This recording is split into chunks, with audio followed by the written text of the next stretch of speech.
Programa Palavra Espírita. Apoio Cultural. Sociedade Espírita Estudo e Caridade Lar de Joaquina. Odontologia Lauda. O implante que se transforma em sorriso. Goods e Cook Casa Criativa. Agora juntas para lhe surpreender ainda mais. Sociedade Espírita Luz e Caridade. Estamos iniciando pela TV Santa Maria, canal 19 da NET, mais um programa Palavra Espírita.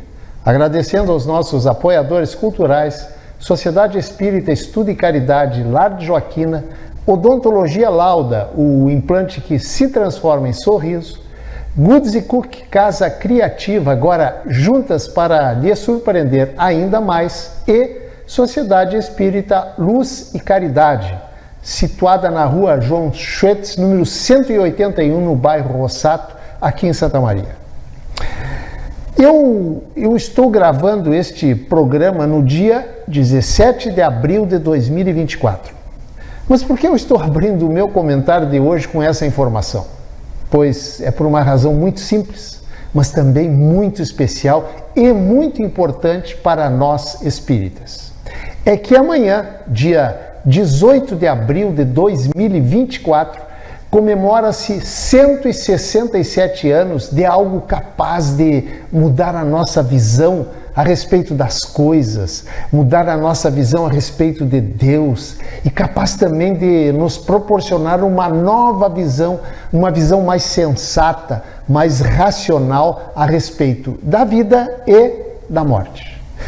Comemoramos amanhã, nós espíritas, repito, 18 de abril de 2024, o lançamento de O Livro dos Espíritos e, por via de consequência, o surgimento do Espiritismo na cidade de Paris, lá no nem tão longínquo, dia 18 de abril de 1857, data em que a humanidade recebia dos espíritos superiores, em cumprimento à promessa do Cristo de que nos enviaria o Consolador prometido.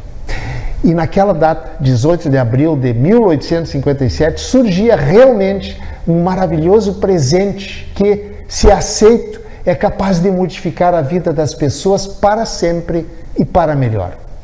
Pois naquele 18 de abril de 1857 não foi lançado apenas um livro, mas sim um tratado filosófico que trazia nas suas páginas assuntos até aquela época, não abordados com a visão que ele trazia sobre temas como a imortalidade da alma, as leis morais, a pluralidade dos mundos habitados, a vida no mundo espiritual, a razão da dor e do sofrimento, além de outros muitos assuntos recebidos e coordenados por Allan Kardec, o codificador da doutrina espírita. Portanto, se você estiver interessado em saber um pouco mais sobre a história do Espiritismo, não saia daí, porque hoje eu vou abordar exatamente esse assunto. E no final, se você gostou, se inscreva no canal, curta e compartilhe nosso conteúdo para que possamos levar o aspecto doutrinário, os preceitos e a lógica espírita para muito mais pessoas. E não esqueça de clicar em cima do sininho que aparece aí no rodapé da sua tela para receber notificação assim que sair vídeo novo. Dito isto, volto ao meu assunto sobre o surgimento do Espiritismo para dizer que a rapidez com que a doutrina dos Espíritos se propagou e progrediu até hoje, aliás, como nenhuma outra doutrina de caráter filosófico conseguiu tamanha proeza.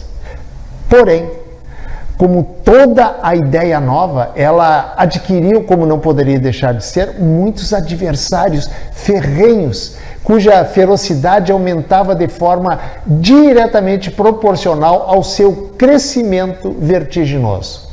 Além desses adversários ferozes, angariou também adversários gratuitos, aqueles que são contrários a tudo o que é novo e que eles existem até hoje. Outros não deram muita atenção porque achavam que o Espiritismo não sobreviveria aos ataques que lhe eram desfechados e que aquela nova e estranha ideia em breve estaria esquecida, soterrada pela força do poder religioso da época. Porém, enganou-se redondamente quem pensou dessa maneira, pois não foi bem assim que aconteceu e a história está aí para contar.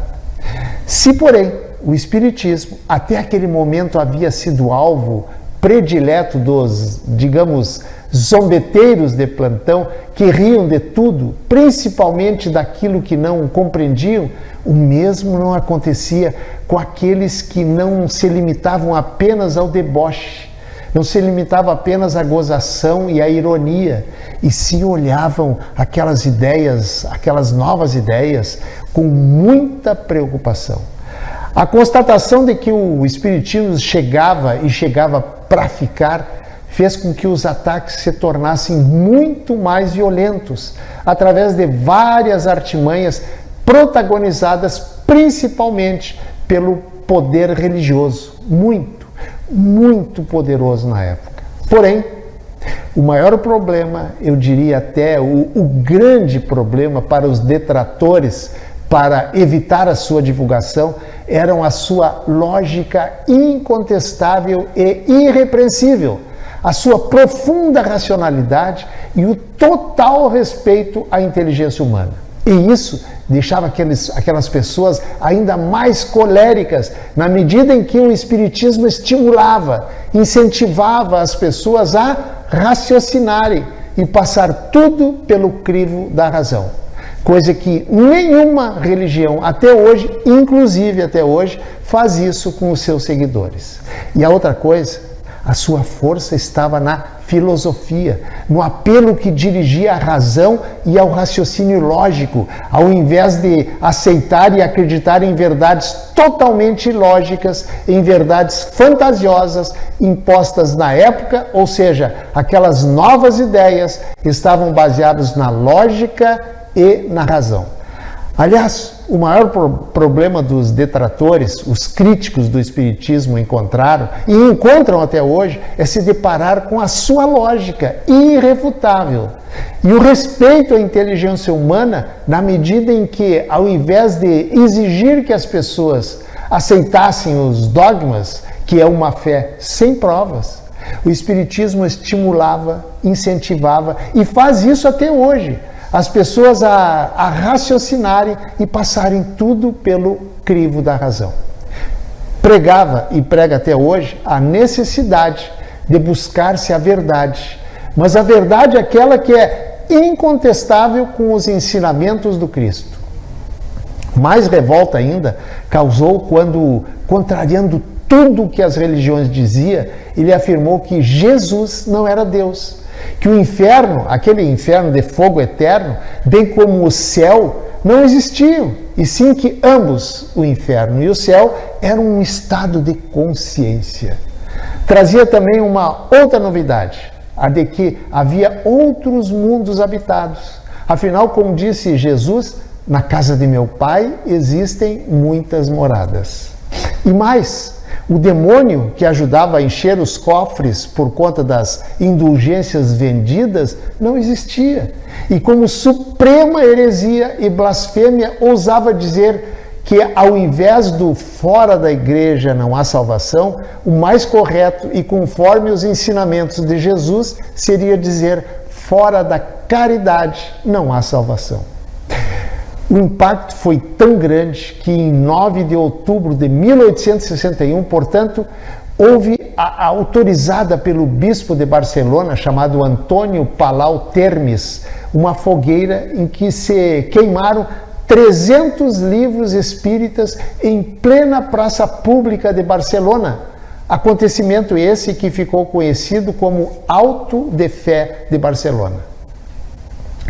Mas como se diz na gíria, o tiro saiu pela culatra, pois esse ato serviu como rastilho de pólvora para que as pessoas quisessem conhecer o seu conteúdo, ao que ensejou uma frase famosa de Kardec que disse o seguinte, aspas, podem-se queimar livros, mas não se queimam ideias, fecha aspas. E foi realmente o que aconteceu. As ideias espíritas se alastraram pela Europa. Outra coisa, muitos que não são familiarizados com o espiritismo perguntam por que o espiritismo surgiu na França e não no Brasil, por exemplo. E a razão é muito simples. Porque a França, naquela época, era o centro do mundo, tanto na política, como na música, nas artes e em todos os outros aspectos. Era como eu diria, era o tambor do mundo. E hoje, passados 167 anos do advento do seu surgimento, a luta continua. Claro que nos tempos atuais, muito menos ferrenha, digamos, muito menos agressiva por parte dos seus detratores, e o espiritismo que não impõe nada, não proíbe nada, absolutamente nada, mas sim conscientiza e incentiva a pessoa a pensar, a raciocinar. E é uma religião de homens livres, porque ensina que o homem só é verdadeiramente livre quando consegue libertar-se dos preconceitos, do egoísmo, do orgulho extremado, da maledicência, do fanatismo e de tantas outras coisas que o homem carrega em si. A doutrina dos espíritos liberta porque conscientiza o ser humano do seu papel no mundo, do motivo pelo qual ele está aqui enfrentando no dia a dia todas essas dificuldades inerentes desta escola de almas chamada Planeta Terra. O Espiritismo é incomparável no esclarecimento das desigualdades humanas, pois veio explicar de forma lógica e racional a razão por que vivemos, a razão por que amamos, a razão por que sofremos, o que somos, de onde viemos, por que viemos e para onde vamos. Explica o porquê que os nossos destinos são tão desiguais, porque uns têm tanto e outros não têm nada, porque uns já nascem doentes e outros já nascem cheios de saúde. Por tudo isso, prova ser o grande consolador que Jesus prometeu. O Espiritismo trouxe a fé raciocinada, ou seja, uma fé racional que facilita a compreensão dos porquês da vida sem a necessidade de rituais, orações prontas e nem líderes religiosos. Por isso, quem for a uma casa espírita, melhor dizendo, não espera encontrar sacerdotes paramentados, investidos de superioridade do poder. O Espiritismo é uma doutrina, uma filosofia perfeita, praticada e divulgada por pessoas imperfeitas. Imperfeitas, aliás, como somos todos nós. Se é assim, fica uma grande pergunta. Como administrar esse aparente paradoxo, ou seja, uma doutrina filosófica perfeita sendo divulgado por pessoas imperfeitas? E aí eu respondo. Se vivemos em um mundo de pessoas imperfeitas, em processo contínuo de aprendizado, como divulgar uma filosofia perfeita, se não através de pessoas imperfeitas?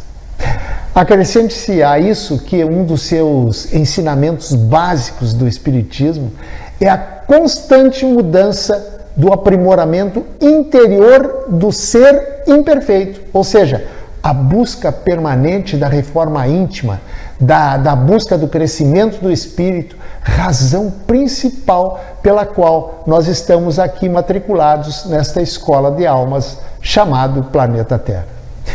Gente, nesta singela homenagem eu não poderia deixar de falar sobre a quem coube o difícil e complexo trabalho de trazer até nós a terceira revelação, o Consolador prometido por Jesus quando esteve aqui neste mundo há 2000 anos atrás. E essa missão coube não a um guru ou algum membro de alguma religião, e sim coube a um respeitadíssimo professor, pedagogo e escritor de livros didáticos, possuidor de uma mente privilegiada chamado Hippolyte Léon Denisard Rivail, que sob o pseudônimo de Allan Kardec trouxe ao mundo uma obra que, quando analisada com profundidade e sem o fanatismo religioso que cega, revela de forma grandiosa uma clareza argumentativa, uma coerência gigantesca e uma lógica e uma racionalidade indestrutíveis. Kardec foi um homem muito à frente do seu tempo que, para a construção da sua obra magistral no aspecto material, não contou sequer com uma máquina de escrever para facilitar o seu trabalho. Não chegou a conhecer o telefone, inventado em 1876, 7 anos após o seu desencarne, para trocar ideias, quem sabe, com alguém sobre a sua obra. Não contou também com a luz elétrica para iluminar as suas noites enquanto formatava a sua obra magistral, pois a luz elétrica, somente chegou às casas em 1879, 10 anos após a sua partida para a pátria espiritual. E nem tampouco teve o privilégio de vivenciar o encurtamento das distâncias proporcionados pelo automóvel inventado em 1886, 17 anos depois da sua morte. Kardec muitas vezes foi perseguido e caluniado por aqueles que não entendiam e não entendem até hoje o valor da sua obra. Mas apesar disso, e devido à sua grandeza espiritual, cumpriu integralmente a lição que lhe foi confiada pela espiritualidade maior para trazer ao mundo, sem nenhuma propaganda, sem nenhuma imprensa de massa e nem redes sociais para divulgá-la, esta obra magistral de educação e consolo espiritual. E para encaminhar o final desse meu comentário, deixo para você um pensamento tão maravilhoso quanto verdadeiro, deixado por Kardec, a respeito de um dos pilares básicos das religiões, que é a fé. E esse pensamento diz o seguinte, aspas, a fé necessita de uma base esta que é a inteligência perfeita daquilo que se crê. E para crer, não basta ver ou simplesmente acreditar. É preciso, sobretudo, compreender. Fecha aspas. Infelizmente, hoje as religiões, algumas delas, logicamente não todas, se transformaram num comércio que lucra financeiramente, explorando a boa-fé das pessoas. E agora sim, a propósito desse pensamento do mestre Lyonês, e para encerrar, não vou deixar um pensamento, mas sim um questionamento em cima dessa afirmação de Kardec. E o questionamento é o seguinte: você que está me assistindo, compreende aquilo que você acredita em termos de fé? Em outras palavras, você compreende a sua fé ou você apenas crê porque lhe disseram que você tem que acreditar mesmo sem compreender? Pense nisso. Muito obrigado, um abraço e até o nosso próximo encontro. Tchau! Programa Palavra Espírita. Apoio Cultural. Sociedade Espírita Estudo e Caridade Lar de Joaquina. Odontologia Lauda. O implante que se transforma em sorriso. Goods e Cook Casa Criativa. Agora juntas para lhe surpreender ainda mais. Sociedade Espírita Luz e Caridade.